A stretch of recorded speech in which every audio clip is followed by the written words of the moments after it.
You are so talented, नहीं, मुझे कहना चाहिए you are to talented.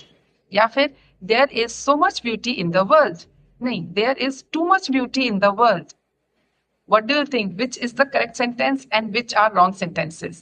Yes, today we are going to talk about these two words and another two phrases which are very, very common, yet some of the native speakers even do this mistake. हम पता करते हैं to और सो में क्या difference है, या फिर टू मच और सो मच में क्या डिफरेंस है। देखिए, so and too both are used for quantity और डिग्री, बट जहां बात मीनिंग की है, then their meanings are different, their usage is different, and likewise their connotation is also different. Let us learn with example. Word is used for emphasize the degree or quantity in a positive or neutral way.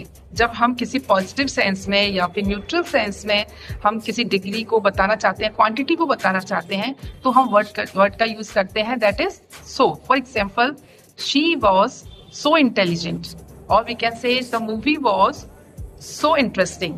यहाँ हम कहना चाह रहे हैं कि movie बहुत interesting थी या फिर बहुत ही इंटेलिजेंट गर्ल थी वो। तो यहाँ हमारा कॉनोटेशन क्या है? पॉजिटिव। या फिर हम न्यूट्रल वे में भी कहना चाहें तो हम सो वर्ड का यूज करते हैं। अब बात करते हैं टू की। Too word is used when our connotation और our sense is negative. Yes, too हम तब यूज करते हैं जब हम कहना चाह रहे हैं किसी नेगेटिव सेंटेंस को। For example, I have eaten too much today, मैंने आज बहुत ज्यादा खाना खा लिया, इसका मतलब मुझे इतना नहीं खाना था या मुझे इतना नहीं खाना चाहिए, तो हम यूज करते हैं टू की। Another example is also there, it is too hot outside, इसका मतलब गर्मी बहुत ज्यादा है, इतनी नहीं चाहिए या फिर इतनी नहीं होनी चाहिए। Another example, it is too much, I can not bear that, मतलब मैं इतना सहन नहीं कर सकती, ये बहुत ज्यादा हो गया। So the difference is so is used for positive sense and to is used for negative connotations. चलिए अब बात करते हैं so much and both are used to tell about the amount, right? Now what is the difference?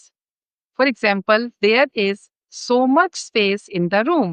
Or another example is there is so much beauty in the world. Now here we are praising the space or the beauty in the world. यहाँ हम उसको appreciate कर रहे हैं कि कमरे में कितनी जगह है या फिर दुनिया में कितनी खूबसूरत चीजें हैं। तो for positive connotation we use so much.